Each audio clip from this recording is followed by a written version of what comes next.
Paragon playthrough. Nobody noticed. You ever been so attached to a character, you almost dread the end of their story? I've been playing video games for a long time. One thing I tend to do is interject myself in their story. If there was a way to put my name as the main character, I'd do it. Back in those days, it was just me or me and my friends going out and saving the world. If I couldn't, I would just imagine it was me. To me, it made the game feel like it was telling a story as opposed to just playing a game. I also love creating characters and backstories for the games that I play and short stories that I write. FF1 has always been my favorite one to create character stories for. It gave characters a deeper feel to me besides a warrior or just some noble. For example, light warriors may consist of a war veteran, physics major, a podcaster, and a street baller. But using those backgrounds to pick a class and how I imagine they'd interact with the type of populace that they've never seen before. Or normal people given the responsibility to save the world. Those are always fun. There was always this distance mentally between my characters and me. They were fun, but their stories normally ended the same. Protagonist eventually settled down with his family and lived happily ever after. Even if they didn't, I got it. No greater love than sacrificing yourself for your friends, or something like that. I love the stories I created with the Caliber family. Half-tying different games together for the last 2 years have been a blast. James, my Monster Hunter character, the father of Tyrone, left FF14 after 1.0, and now is fighting monsters. Tyrone Anderson, a space mercenary for the Brown Water Company, if you remember my very first streams, but now lives on a farm in Stardew Valley with his wife Maru and his 2 kids. The newest member of the group, James Curtis, is traveling the stars and near infinite universes in Starfield on what I like to call alternate timeline Caliber. Of course, we all know the main character of this Caliber storyline, Octavius Tyrone Caliber, which this channel was named after. He's about to embark on a trip to the new world in Dawn Trail. But all of them, their stories either continue or end peacefully.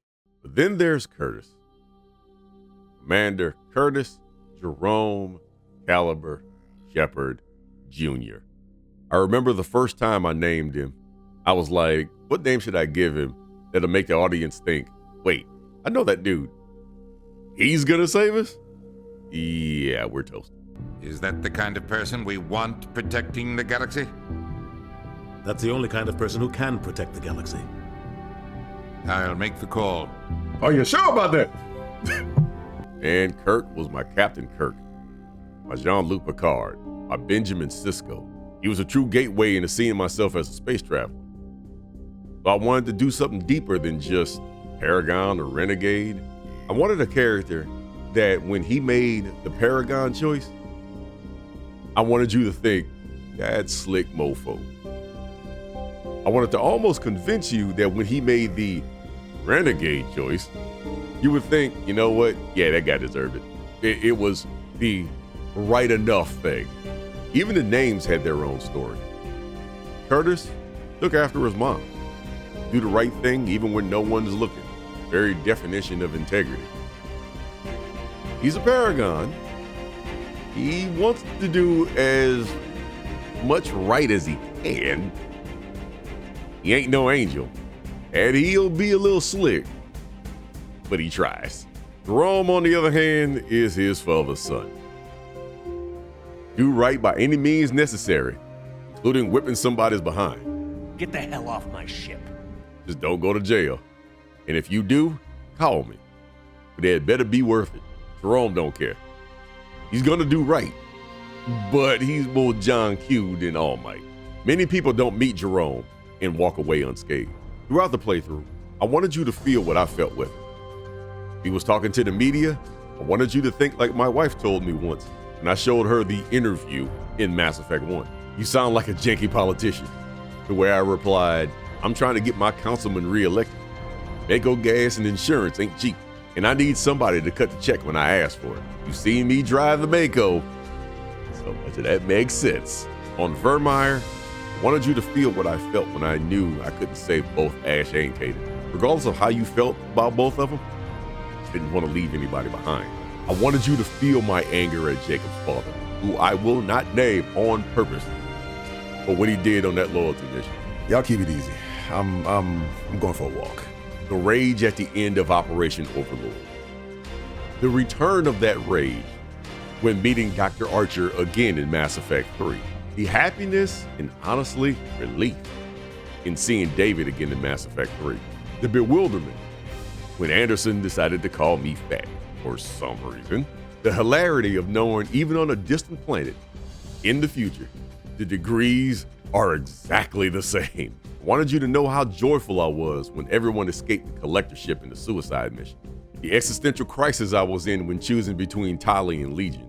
The sadness of seeing Morden and Mandy for the last time. The absolute fear of having Leviathan show up in front of me. I want to go home! I want to go home! I want to go home! That entire roller coaster of emotions, I wanted y'all on there with me. Man, Curtis was different. Maybe because we have both been to war. We both lost people. We both continue on because there's way too many people that count on us. He's honestly been my favorite character to play. Much as I love Tyrone in Final Fantasy, Kurt was it. I mean, he's been the medium through which I tell stories that I normally wouldn't otherwise. I mean, Kurt got me into speedrunning of all things. And I had never really been a proponent of speedrunning. But when I started it, I had to take Kurt with me. I couldn't make another character. I just really couldn't. I needed Kurt on that ride with me. Eventually having my name up on speedrun.com with a 3-hour runtime made me feel good. An accomplishment. And dropping that time bit by bit. 230, 215, 209. Having the revenge run. I mean, that revenge run was more along the lines, at least in my head, that both Kurt and I were both pissed about how that run ended. Falling off the bridge at Pharaoh. Though I still, to this day, don't know how that happened. Numerous game crashes on Villenmire. They were even more hair-raising experience than the suicide mission in me too. And getting back to doing trailers again.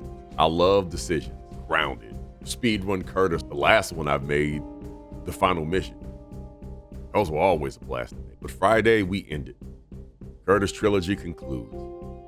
And to be honest, I'm not really ready. The vibe I get from this, I don't like it. When people you've asked about the end of the game and how they felt about it tell you go on Amazon and order a pallet of tissue, does not bode well for my feelings on my favorite character. But old friend, this is the end. It's been a pleasure following your adventure. Though I could always go back to New Game Plus, which I will, and the Insanity Run and speed runs are still a thing. Nothing like knowing how the story ends your first time. Man, I will be bracing myself. I may shed some Paragon tears. That being said, this is it. Final mission begins.